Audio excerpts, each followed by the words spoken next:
திமுகவின் முன்னாள் சட்டமன்ற உறுப்பினர் திரு அப்பாவு நம்மிடையே தொலைபேசி வாயிலாக இருக்கிறார். அவரிடத்தில் கேட்கலாம். வணக்கம் திரு அப்பாவு.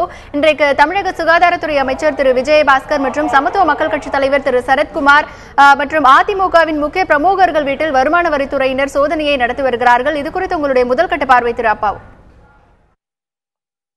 கடந்த 6 ஆண்டுகளாட்டு அதிமுக ஆட்சியில் இருக்கக்கூடிய அமைச்சர்கள் எல்லோருமே அரசுக்கு வர வேண்டிய வருமானங்களை எல்லாம் தன்னுடைய சொந்த வருமானமாக்கி எதை தொட்டாலும் 10 முதல் 30% பணத்தை பெற்றுக் கொண்டுதான் ஒவ்வொரு பணியையும் செய்தார்கள்.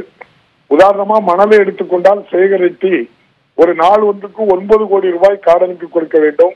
அதில் அமைச்சருக்குரிய பங்கு அந்த துறை அமைச்சர்களுக்கு சென்றுவிடும்.